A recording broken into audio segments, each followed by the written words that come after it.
Waiting for Peace, the journals and correspondence of a World War II medic, written by his daughter, Karen Berkey Huntsberger. Thank you for joining us. I'd like to read this here. Combat medic Richard Berkey's compelling true story is told through hundreds of original sources, including his war journal and his letters to and from home.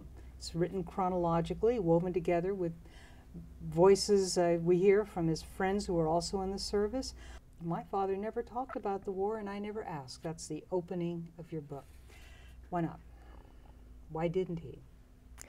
I think he didn't talk about it because he wanted to put all that in the past and go ahead and enjoy life. You really see who he is through his writing in the journal, in the book, that he just was a lover of nature and beauty. He could see beauty where there was hideous war going on. The book cover is him standing in the window of Hitler's bombed out home, the Berghof.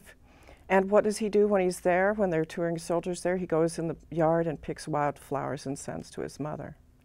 And to me, that's just representative of who he was. And I think lots of soldiers that came home didn't want to talk about it because they wanted to just have a happy life. How did you find out about his story, and how did you put it together?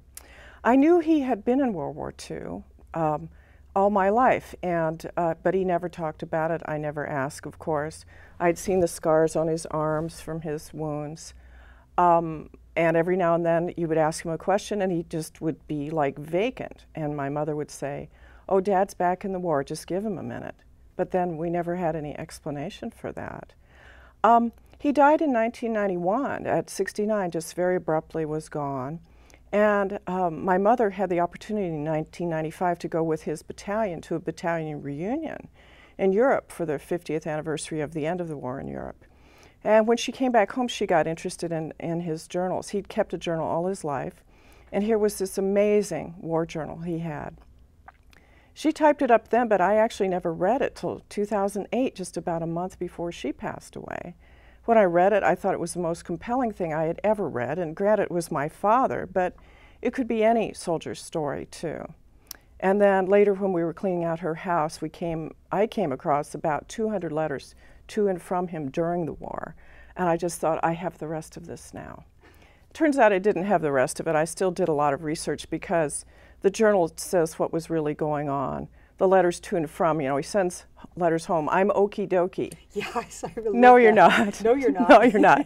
And letters from home, of course, were meant to encourage the soldiers and give them a glimpse of home and make them feel some kinship, you know, still with their birthplace and their family. But then I did research in the National Archives to fill in the story because I wanted to know what was going on in the war. Yes. I wanted to know that, and so that's interspersed with the letters in the journal, and it's real cold and clinical compared to their loving letters back and forth. So all of that took about 5 years, and I did have massive amounts of mementos that he had brought home. I think lots of soldiers brought home Nazi memorabilia, which I've definitely sold to help finance the production of the book. And he was the stamp collector, and they brought home just lots and lots of things, coins, bills, and every scrap of anything it seemed like he had from the Army he kept. So I had all those, plus 70, I had 90 period photos, and there are 71 of them in the book. Since he was on the front lines of so much in the way of combat and having to be there for people, the job of a medic being so important.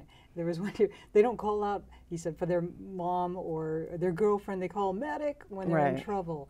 Right. And it's gut-wrenching when I read all his stories, and he's so meticulous about documenting all of this. I'm amazed at that about him, and yet, oddly enough, the man who was going to become a doctor did not. No. He did. People ask me that a lot. I give speeches to lots of service organizations, and people ask me predominantly two questions. One is, what does the title mean? And to me, the title means we've all been waiting for peace our whole lives. So there was the brief peace after World War II, but we are literally at war with a number of countries right now. We are bombing at least 5 countries, perhaps 7. And for him, he became a pacifist as a result of this experience.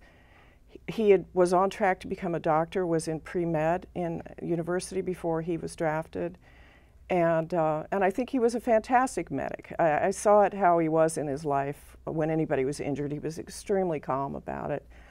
But he didn't want to do that anymore. And he became a minister, actually. And he became a pacifist and very actively worked for peace during Vietnam and during the rest of his life. And to me, that message comes clear in the book in a way that I spoke at a Lebanon, Oregon last week, and one of the people there was a vet, and he says, there's nothing like war to make a soldier a pacifist. And I thought, wow, that was so touching that man said that to me. But I do think when we send young people off to war, you know, it's very vivid. His mother writes to him a lot and says at the end, she says, she's still, you know, she'll say, dearest boy, which is lovely. He's 22 and she's calling him dearest boy. But then she says, now that you've seen war, I hope you don't become hardened against the world, you know, and don't become cynical. And he never was. He was a happy person. But of course, you know, not being able to ask him the questions when I had the interest in it. But it was almost like the story was left for me to find, and it's changed my life dramatically.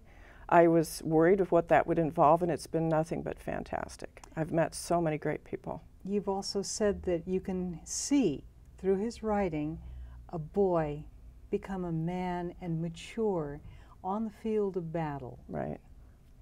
And in a way that perhaps was the man that who didn't answer your questions, answered them through his writings, and you answered more through your research. What an amazing story. Waiting for Peace by Karen Berkey Huntsberger, about her dad, a World War II medic. Astonishing book. Thank you so much for sharing it and sharing your story behind it. Thank you.